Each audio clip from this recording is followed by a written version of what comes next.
Who can remember who I am? What my name is? Anybody? Yeah, what's my name? Elizabeth. Oh, good job, April. You know how I knew your name? Yeah. Yes. And I do have a name tag. All right. So Kelly right here is coming around and handing out SARGAR cards, and that will make sense in just a minute. So don't worry about that right now.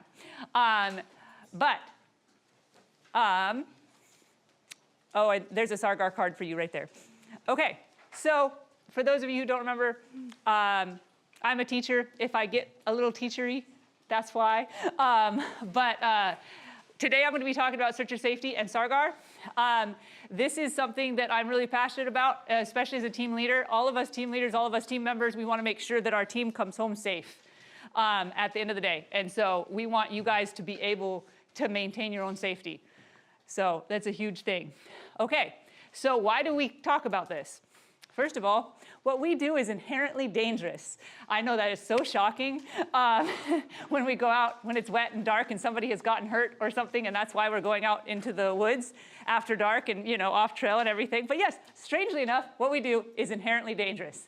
And there is most certainly potential hazards that we run into very regularly. And so we need to be aware of what those hazards are, and we need to know how to mitigate them. And if we can't mitigate them, that's where SARGAR comes in, but we'll get there later. Okay, so as a team, especially, like I said, as team leaders and everything, we really want to bring you home to your family safely. We do not want to have to call your family and be like, yeah, so your family member got injured? Well, they were on a search. Don't want that. So basically, as SAR people, it is really easy because almost everybody that does SAR, one of the primary reasons they do SAR is because they really want to make a difference. They want to help people, right? And somebody last week, I think it might have been Evie actually, somebody last week said, well, what if it's a baby? When we were talking about whose safety comes first. We said, well, what if our subject is a baby? So let's talk about that. So when we are out in the field, right, it's talking about right here, the environment that we're working in, it can often kind of pull us away from maybe an awareness of where we're at, of our own safety, because we're like, well, I need to help this person. I need to make sure that he's okay. I need to make sure that my subject's okay, right? But the thing is if you're not okay, you can't make other people okay. And so it is really essential that you are looking out for yourself. And I know that sounds really selfish, but in this case, it's one of the most selfless things you can do. Because as we'll get into more later, but I'll give you a really quick example right now. If you're cold, right, you're just a little cold, it's raining, you're a little cold, and you're like, it's fine, I can be tough, it's fine. I don't want to bug anybody, I can be tough. And then an hour goes by, and you get colder, and you get colder, and you get colder, and now you can't feel your toes. And now you're starting to shake, right? Now it's going to take a whole lot more to get you back to a place where you can be okay. And that's going to take away time from being able to help the subject. It's going to be taking a teammate away, right? So keeping this in mind, very important, all right? So you'll hear me say this throughout the night over and over and over again. When we are on a mission, the #1 priority, 100% of the time, as selfish as it sounds, it is not selfish, is me. I am the #1 priority. The second priority is always your team, right? Because we can't help our subject if we're injured or lost or whatever else. So, and the #3 priority is, of course, our subject, who are out, even if it's a baby, in answer to your question. Okay, so the one other kind of somber note that we need to hit and we need to mention, the reason that this is something that we really emphasize is we've actually lost a team member before. And I don't mean just lost them as in they wandered away, as in they passed away on a mission. And that happened, what, 10, 12 years ago now? 18 years ago.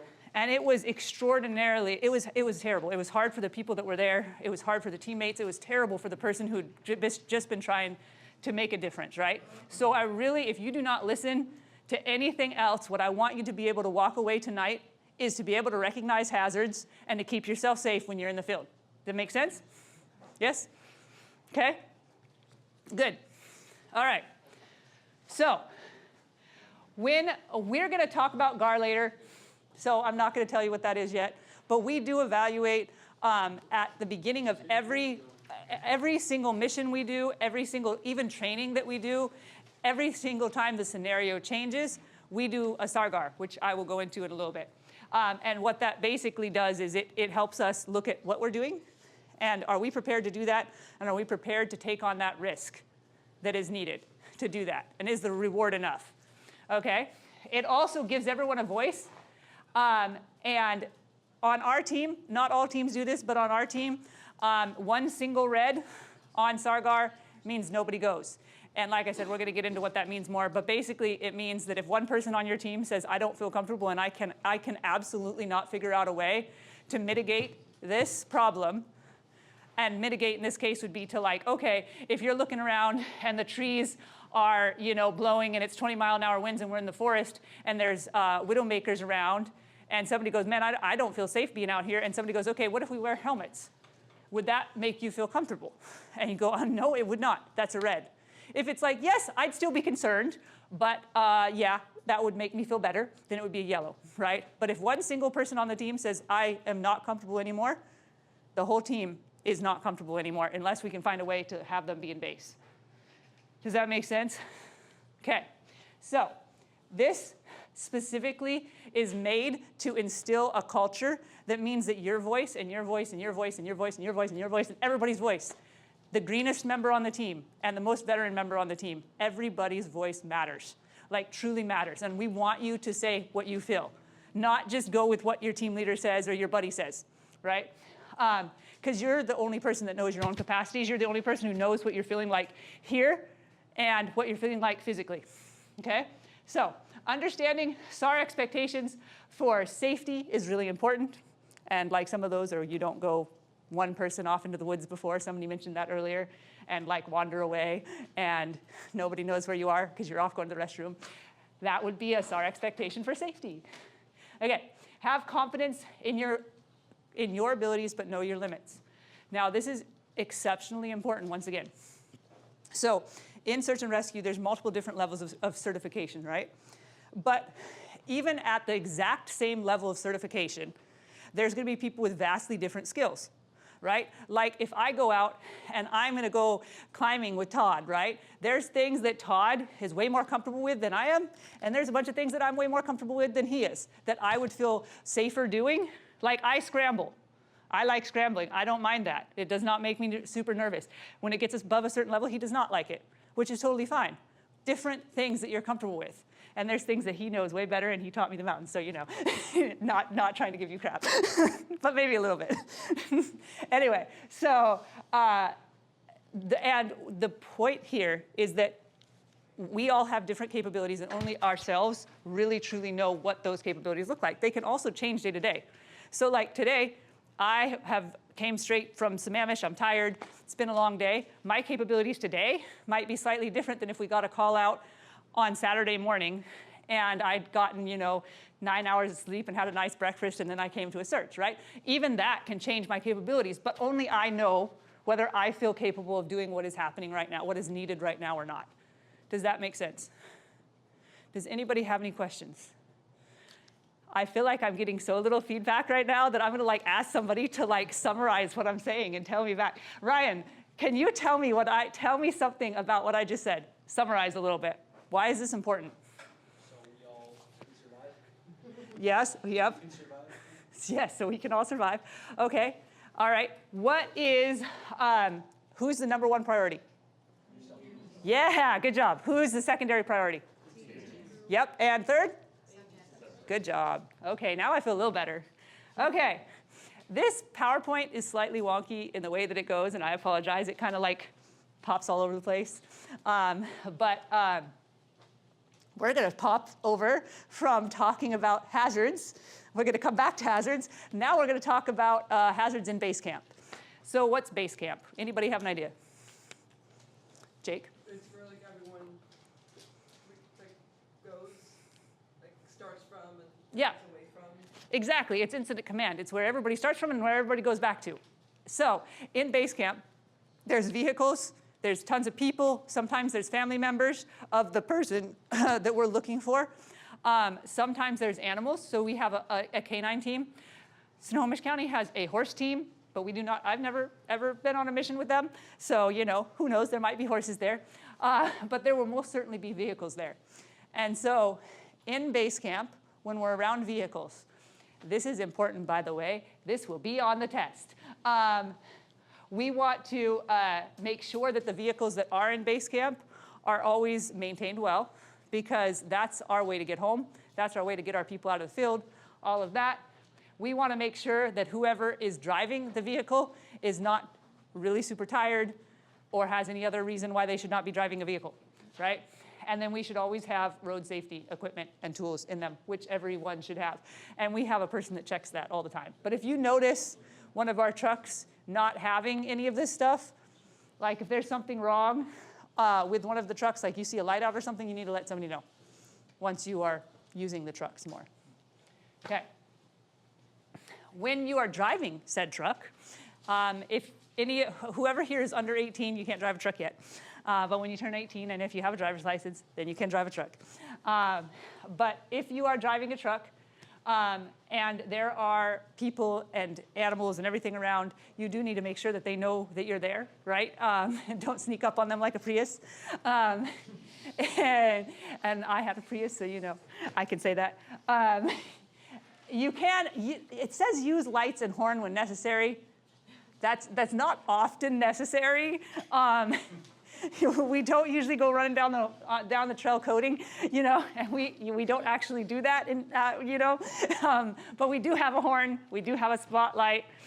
You can flash the lights to let people know you're there, but that's about it. We can't like code, which is like, if you don't know what that means, it's like when an ambulance puts on their sirens and lights and goes flying. We can't do that, but we can flash lights. Okay. Unless the deputy Oh, tells yes, us you can't. I'm sorry, you're right, that's the It's exception. happened to me once in 12 years. Unless the deputy says, And I let's drove go, fast. and then you go. In SAR camp, in base camp, if there are dogs or horses, do not creep up on them either in your vehicle. I hope you know that. Like, give way to dogs, give way to horses, especially horses. Horses get spooked if a car comes driving up on them, shockingly. Okay, so just be careful. This will be on the test. It will literally ask exactly this. So make sure you know that you should give way to animals in base camp, okay? All right, cool. Okay. Even if you're driving the vehicles and you just think that you're going to be driving the vehicles and that's your current assignment, you should have supplies with you in case you need to like go and you get somewhere and you need to go for a walk and go for a search, or your mission changes, right? So you should have outdoor clothes and gear for the outdoors and all that. The other thing is you need to have reflective gear. These have reflectiveness on them, but we also have reflective vests that you can use in the vehicles. So we wear high visibility clothing, and whenever we are in the vehicle, this is important. This is an easy one to forget. Okay, look and listen for subject while searching. You'd think that that would be really like, obviously we're gonna be looking and listening for a subject if we're searching. But I'll tell you what, usually when you've been here even like in a month or two, you'll probably be here, you're gonna have buddies that are your friends here. And when you're in a vehicle with your buddies and one of your buddies just got back and they just tried to climb the Matterhorn or something, then you might want to talk to them about that. And it's really easy to get distracted and start talking to them and be, oh my gosh, that's so cool. Like, what was it like? And you're not looking out the window anymore while you're driving. Now, the fastest search that ever happened, I must say, Todd actually succeeded at finding somebody the fastest of anybody ever found anybody. And you know how he did that? On the way to the search, we usually get a description of our subject and hopefully a picture. On the way to the search, he was driving along and he was doing this. He was looking and listening for the subject as he was going to base camp. Like, he had not arrived on scene yet. He's driving and he goes, you know, that person kind of looks like our subject. I wonder if that's our subject. He pulls over. Are you this person? They were that person, and he found the subject. Okay? So always be keeping in mind that we're looking and listening for a subject. Even if we've gone down this road before, even if you are tired, even if your buddy is with you, you should be looking and listening, and you can talk, but make sure you're looking outside, right? So that's what that is. Okay, these are ANSI vests. You do need to know this too. This will also be on the test. ANSI 1 to 2 is the minimum recommended. That will be on the test, shockingly. Okay, that's what these things are. You notice that they have multiple reflective bands. So there's these bands and those bands, or these ones and that one, and 2 there, right? ANSI 1 to 2, minimum recommended. And we have those. Yes, we do. We do not hit pedestrians, so we get 10 points. That's not a thing. This is not Grand Theft Auto. Walk where you can see. Okay, so now we're going to go the other way. So if you are not driving the vehicle and you are outside the vehicle and you're walking, right, you should not assume, even though they should be watching, that that person is seeing you, right? So you should always put yourself first, right? Make sure that you're seen. If you see a vehicle coming towards you and it seems like they're driving in the shoulder and you're walking in the shoulder, you probably want to like make yourself known, right? And assume that they will not or do not see you. Do not just be like, I'm sure they'll turn. I'm sure. Oh no, I hope. Come on. You know, make sure they see you. Okay, now we get back to the other thing that we were talking about. Like I said, this PowerPoint is very wonky. So let's go back to talking about hazards. This is a very cool part of this presentation, in my opinion, because not only does this keep you safe in the field, but also hopefully a lot of you do outdoor stuff. This is a great way to make sure that you come back safe from not just SAR missions, but day hikes, mountaineering, rock climbing, backpacking, whatever other things that you're doing, right? So one of the big things that is really important, and we always practice, like anytime we're going out on mission, a training mission, anything, if you go up to pretty much anybody here that's been in SAR for a while and you go, what's the weather gonna be like where we're going? We will know, because we will check it before we go. Because we need to know, of course we're never gonna count on in Washington that the weather is gonna be exactly what it says it will be, but we need to know if there's expected gusts of 50 miles an hour and we're gonna be in the woods, right? That might be, maybe we're calling off the search at that point, right? We need to know if there's gonna be a bunch of rain. We need to know how cold it's gonna be. That helps us know how our subject might be too, right? So weather, the 24-hour forecast, important and current conditions, but don't trust it. So know what it is, don't trust it. Be prepared for worst case scenario, because we're in Washington. That means in Washington, 100% of the time, you should have a full rain suit with you, which means a raincoat and rain pants, right? You should have that at least in your vehicle. Another thing that's really easy to forget, account for elevation in your area of operation, okay? Now, how many of you have done much in elevation? Yeah? Okay, good, like half of you. So it is shocking the difference a couple thousand feet can make in weather conditions, right? We have literally, and we do this for Bravo and Charlie, right? We'll be driving along, and it's a perfectly fine day on the road, right? And maybe it's raining, and we get up to base camp, and there's this much snow on the ground. And it's only like, what, 3,000 elevation, 2,000, a little above 2,000 elevation, something like that? It's not that big of a difference. And yet, it can change pretty dramatically as you start gaining elevation. So you don't want to just be like, what's the forecast for Marble Mount if you're going all the way up to Hidden Lake Lookout? You want to know what the forecast for Hidden Lake Lookout is, right? And if you don't know how to do that, talk to one of us. There's a lot of apps that factor in elevation. And it's really good to know them. One of the good ones is Mountain Forecast. Another one that Todd uses is weather.com, because you can click, right? You use weather.com. Is that the one you can click and it shows you a different elevation? Gaia will do it too. Oh, and Gaia. Topo is what I use for that. And SAR Topo. I'm learning new things. So there you go. Also, no matter what season it is, no matter if it's hot, no matter if it's cold, no matter if it's wet, no matter if it's perfectly fine and like breezy and Caribbean, hydrate before you go to mission. Okay? It is really important. We always want to make sure that we're hydrated because we work out a lot on our missions and we do not want to run out of steam. Right? Okay. I like that. I don't know who put that on there, but that's awesome. So Squidward, do not be Squidward. At nighttime, when you are driving, always keep in mind how tired you are. I'm sure you all have heard the statistics that in many ways, driving when you're super tired is as dangerous, if not more dangerous, than driving drunk, right? And so Especially if you're, I mean, when you're driving your own vehicle, please be aware of that. If you're driving a SAR vehicle that's not your familiar vehicle that you're used to driving, it might be bigger, it might be, you know, even if it's not bigger, it might be unwieldy because it's an old vehicle and it doesn't, you know, turn as smoothly or whatever. It makes it harder, okay? So factor that in. Make sure you stick with the other vehicles so you don't get lost. Take breaks if you need to, because if you're falling asleep, we do not want you driving. Be aware of nocturnal animals, right? They can jump out, you can hit them, that would be bad. We all know this. Let your team or chain of command know when you get home. This is important. So I think it was Jason mentioned before that when demobilization happens, it doesn't end until everybody gets home safely.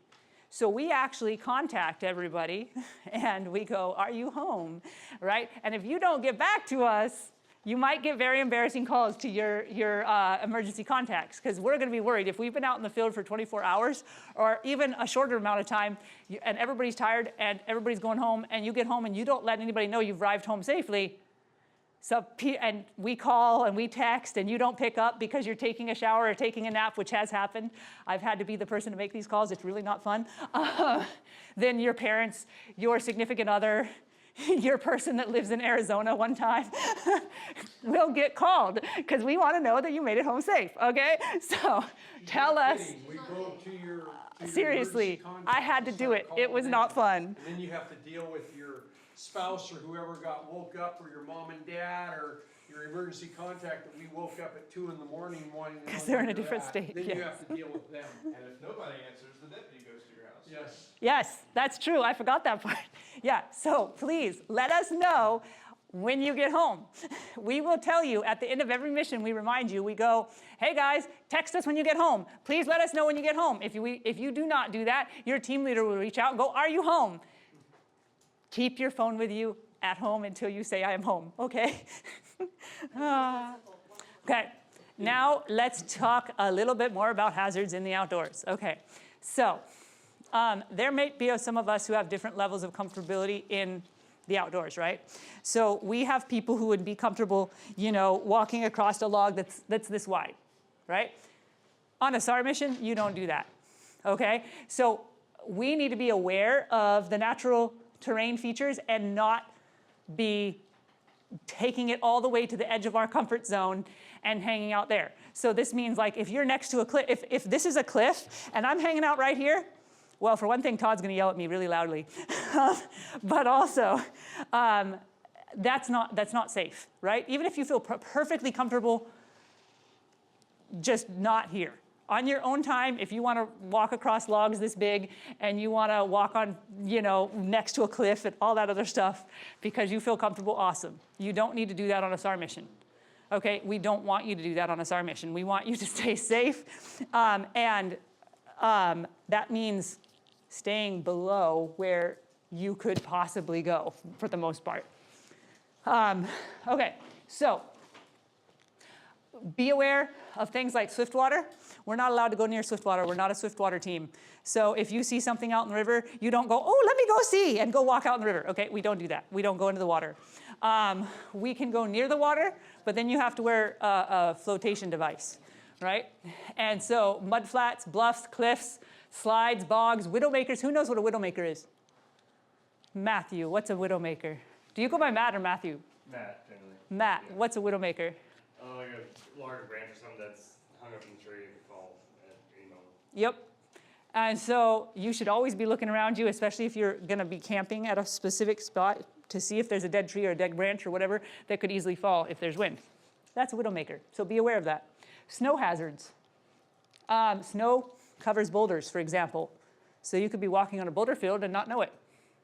You could be walking over a pile of logs and not be really aware of where you can step without falling through and really hurting your leg, right?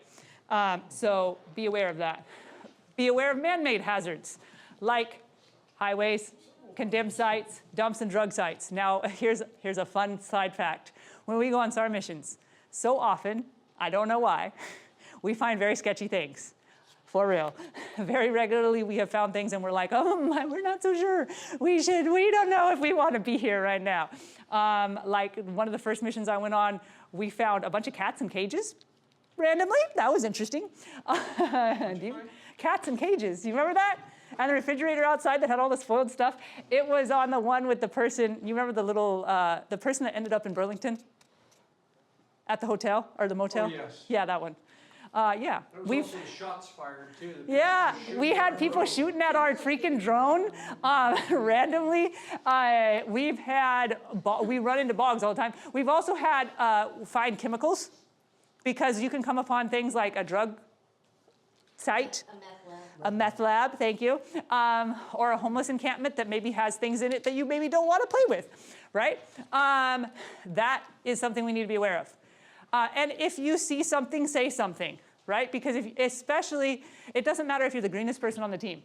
If you notice something and you're like, that don't look right, even if this very veteran person happened to have swept that same area as you and they didn't say anything, that does not mean that you shouldn't say anything because maybe they just missed it. Everybody's voice matters and we want to hear from you guys.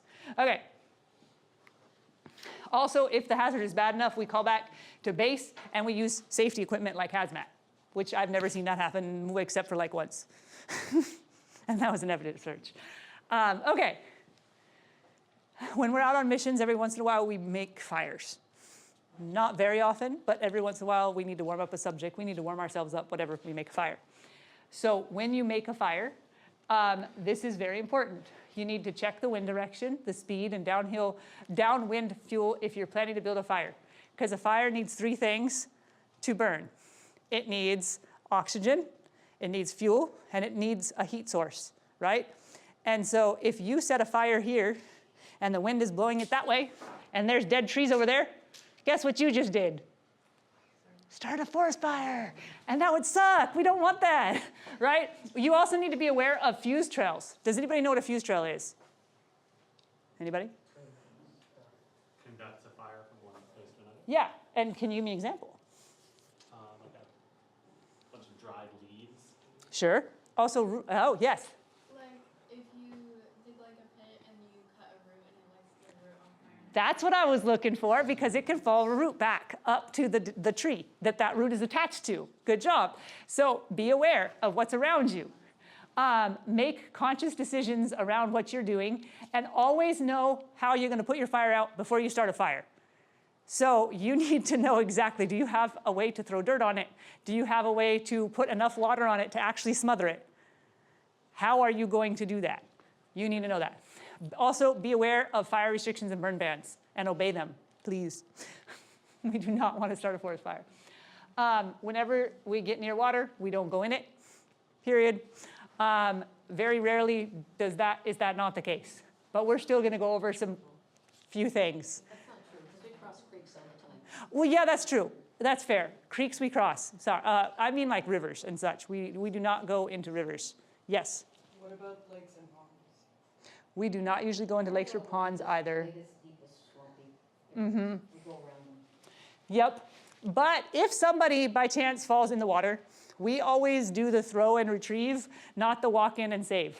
So I don't go swimming over and go, oh, Bradley, you fell in. Let me come swim to you and grab you and pull you back. We don't do that. I stay on the shore and I take a thing and I throw it to him and go, Bradley, grab this, please. Okay, thank you. And I pull him to the shore, okay? Because we don't need a second person being in danger. The other thing, so that's what these throw bags are. They're bags that are made to be easy to throw and person grabs them, brings them in. Okay, we try to stay 10 feet away from moving water, like a river.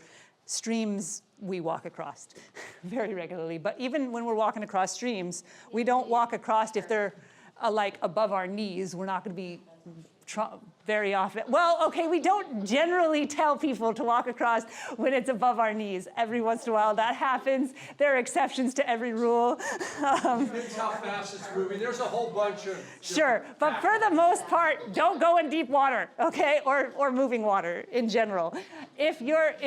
Yeah, there's some exceptions, but we don't need to worry about that right now. Trainings only. Yes. We always want to maintain visibility and accountability of team members so we know if somebody falls in the river. It does say right here, by the way, never cross water deeper than your knees. But yes, every once in a while, it does happen. Okay.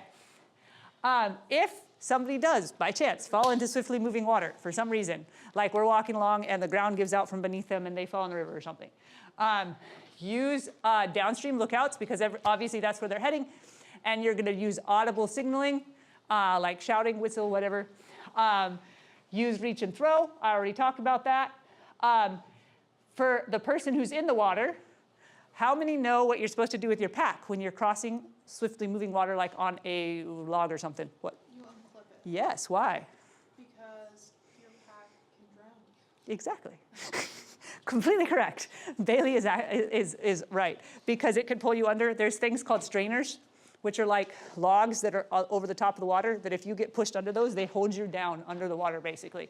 It's one of the most dangerous features of our rivers around here, and we have a lot of them in our rivers, right? And your backpack can snag on that, and it can also just pull you down to the, underwater. It's just keep it unclipped, because then you can jettison it if you need to.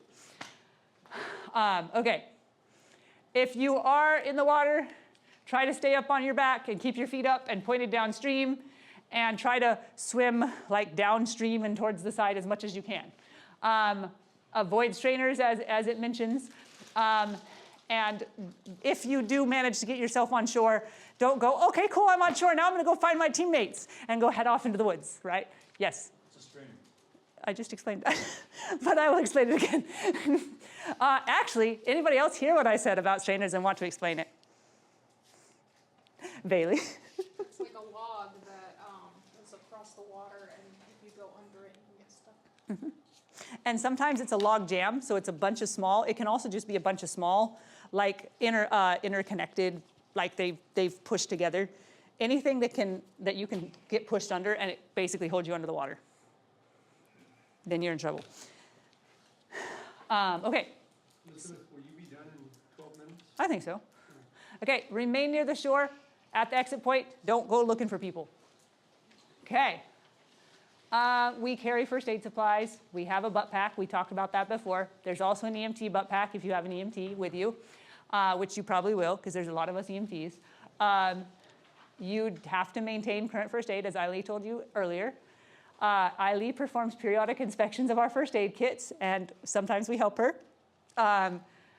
There's always a medical lead when you're going to try to find a subject that is like, well, in general, we assign somebody and be like, if this person needs help, you're the person that's going to help them.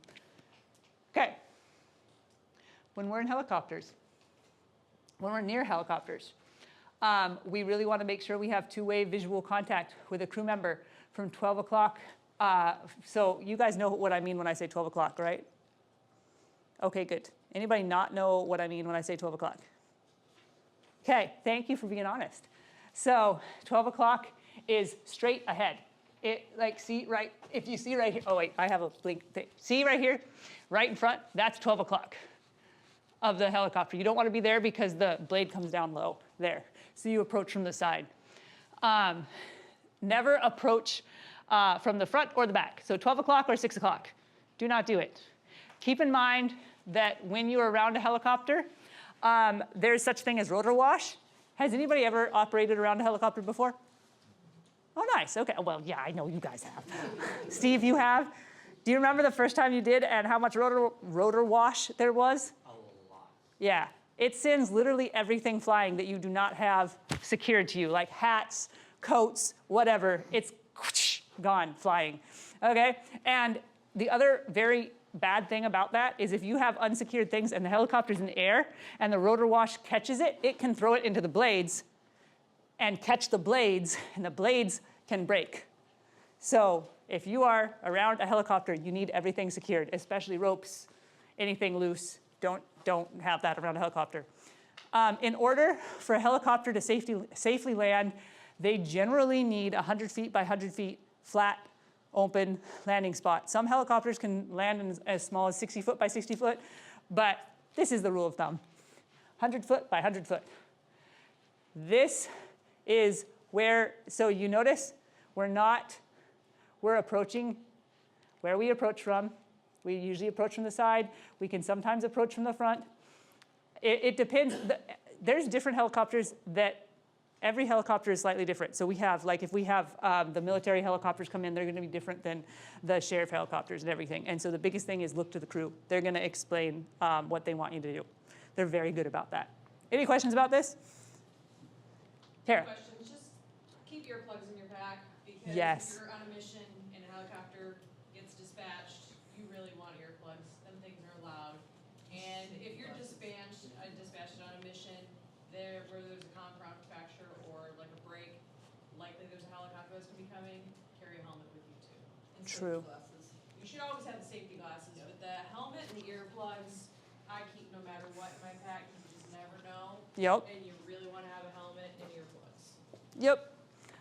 Yes, indeed. And overall, just wherever we're going, have situational awareness. Know where you are, what's going on around you. Make sure you understand, you have looked at a map, you know the boundaries and what maybe landforms are around you and such things like that. You should not, even as a team member in the field, you should not be like, well, my team leader will know, it's fine. No, you need to know, okay? Because that's how you decide if you feel safe.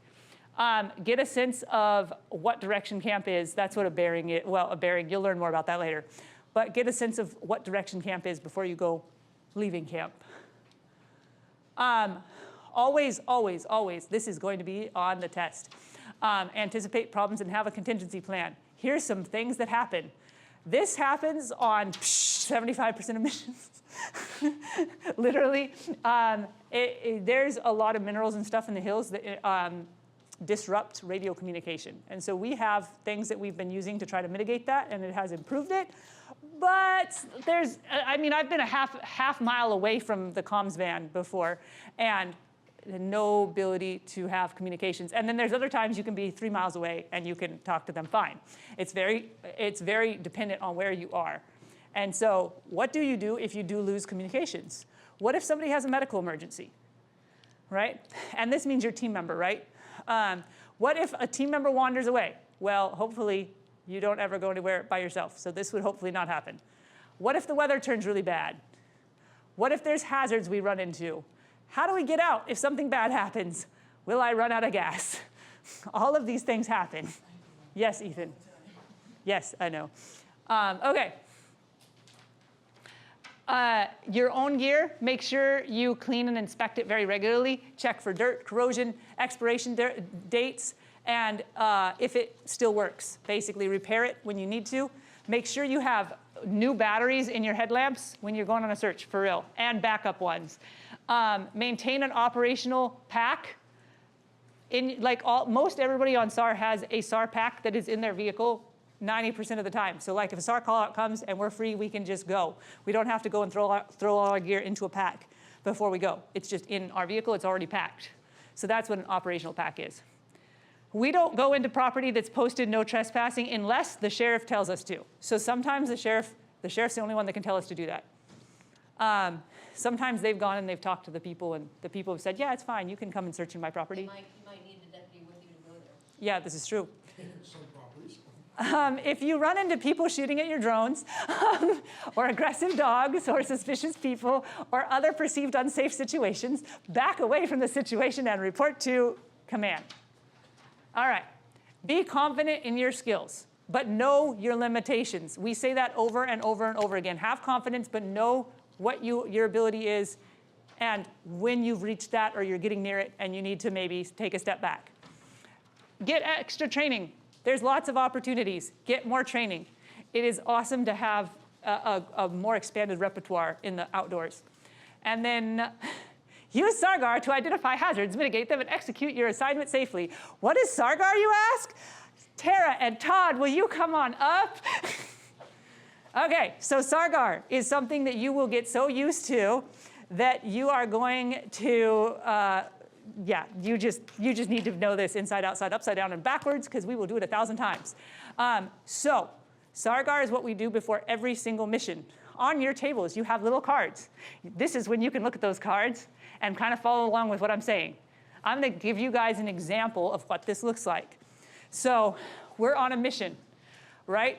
We have just received a mission, a place that we need to search. It's Blanchard Hill. We're going to Oyster Dome. It's raining and the winds are going 20 miles an hour. Todd is the team leader, and Tara and I are his team members.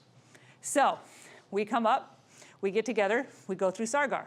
What that means is on your table, you see the first thing there that's the S. So the S stands for safety.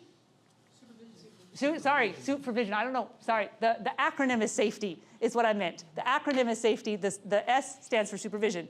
That's why I said Todd is our team leader. You need to know who your boss is, like Jason talked about, right? So him being our team leader, would you please lead us in SARGAR, sir?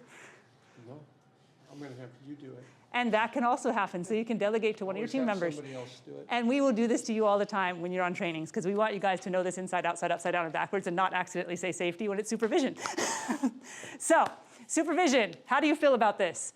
I'm green. So green means I am good to go. I feel great about it. Okay, I'm green. I'm green. Okay, then the A in safety is assignment complexity. So we're searching Oyster Dome. That seems pretty wide. How do you feel about that? I'm green. Okay, I'm green because I know Oyster Dome pretty well. I know it pretty well, so I'm green. Cool, cool. Okay, so then we go on to F, which is fitness of team. Fitness of team, Todd? I'm doing great. I'm feeling really well today. And now this is not the case, but I'm just gonna give you guys an example. You know, I got hurt the other day. I was out climbing and you know, my knee is kind of tweaked. So I'm pretty good, but you know, I'm just making sure I'm not hurting that too much. So I'm amber. You're Amber? Yeah. I'm green, feeling pretty good. Yeah, I'm tired right now, so good, I'm green. Okay. E, which is next, is environment. Okay, so we're going up Oyster Dome. The winds are 20 miles an hour. We're searching for a subject. I'm gonna be Amber, but I'm also gonna be wearing my helmet too, because of the wind blowing up there 20 miles an hour. But I'm still Amber. Okay, so you notice when you go amber, you tell why you went amber. That means I have caution. I'm still willing to proceed. I feel good, but I am going to be cautious, right?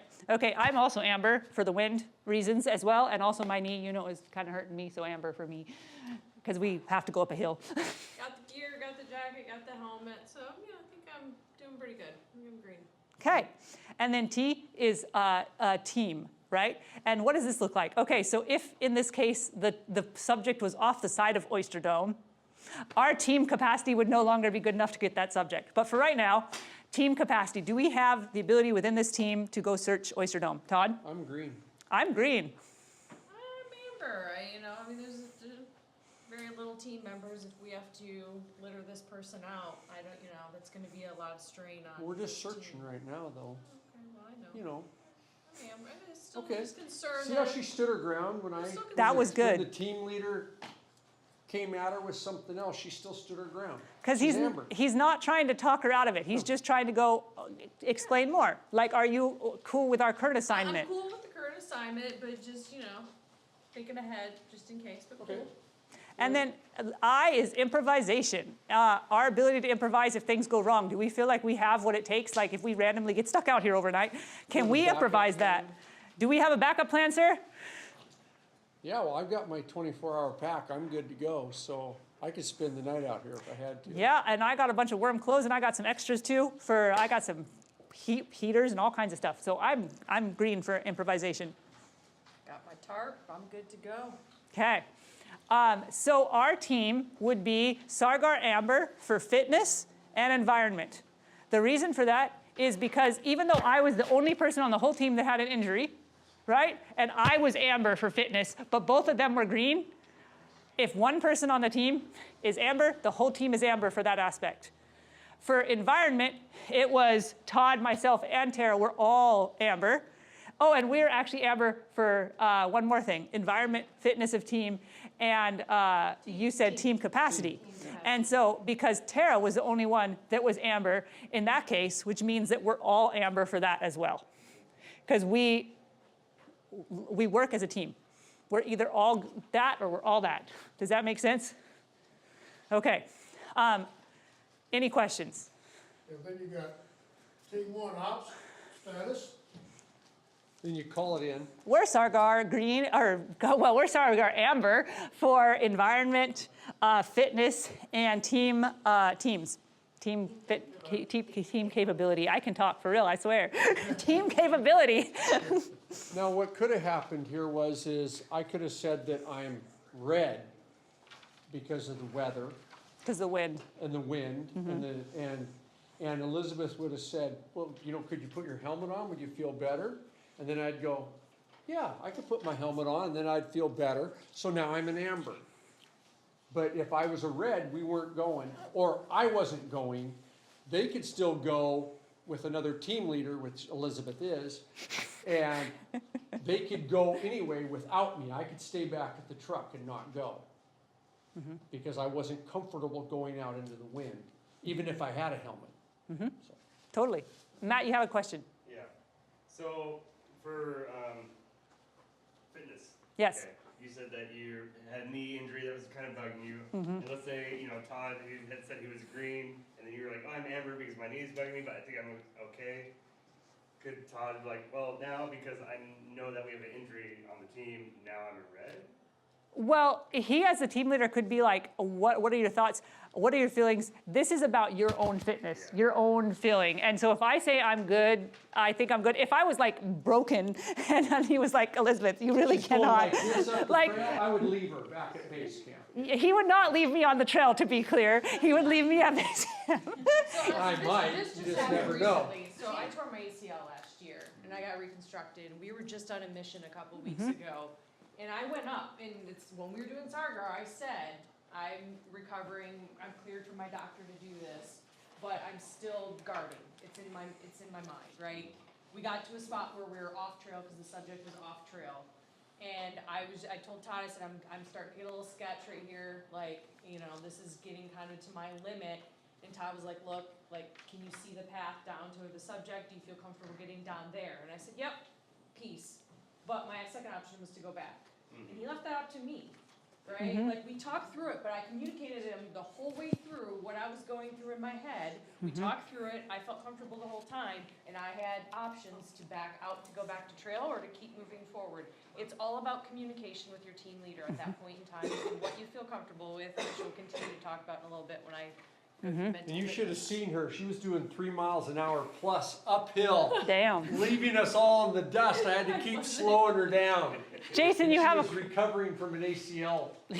Jason? I'm also hearing that SARGAR doesn't just happen at the trailhead. It gets That's right. reevaluated as factors become known. Absolutely. Yes. This happens so often that, like I said, on missions, on trainings, on everything, if anything about the mission changes, like, for example, if we were out and we said we were going up Oyster Dome, but then suddenly we got up partway and ops calls and says, actually, you need to head down to Lizard Lake, right? Then we would SARGAR that area because our mission has now changed. If suddenly the wind whipped up to 50 miles an hour, we'd stop and do SARGAR. And anybody can call stop, too. Anybody on the whole team can be like, you know what, Todd?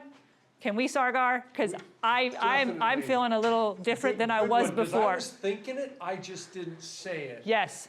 And I, as a team leader, and I think every team leader here would agree with this, I would much rather you tell me if you are amber or red than you go, oh, no, I'm fine. I've had team members do that before, and it makes me really frustrated. And the reason for that is because you're not just putting yourself at risk, you're putting your team at risk, you're putting your subject at risk. If you are not feeling good, this is not the time to be tough and cool and be like, I'm fine, I can push through this. You tell us, and we see if we can mitigate as a team. And I mean, like, we will figure out a way. We've had it happen before, like when we were on a training, and one of the guys that you met a couple weeks ago, he was like, I can't keep going. I gotta stop. Because he had, I think, a knee injury, right, Kenny? Kenny? Yeah. All right. He had a knee injury, I think. He fell in the creek or something was going on.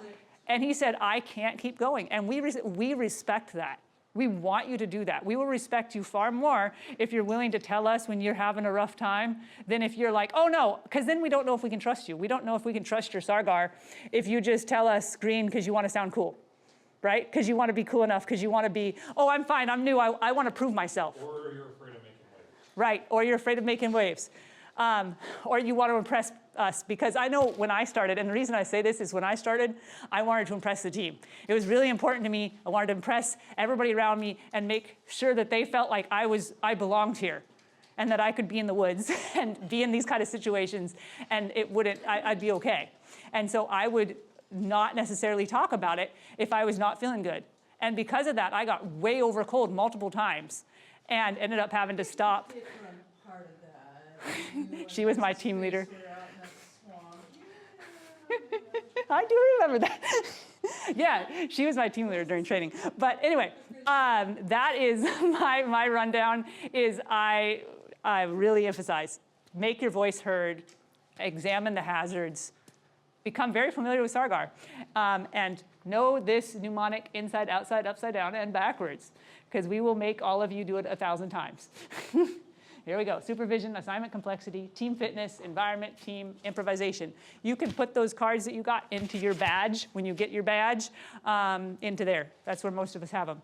Any questions? Did they get the story behind where SARGAR came from? We briefly touched on the fact that that happened, but we didn't go into a massive I'll amount. touch on it here in just a second. Yep. All right. Anybody else have questions? Okay. All right. The other thing is always have the courage to put forward what you have to say. Understand and manage the elements. Act strategically and deliberately. Think ahead. Anticipate needs. Trust your gut. Speak up when something doesn't feel right. Right? Doesn't matter if your team leader said it or not. Okay. That's it for me.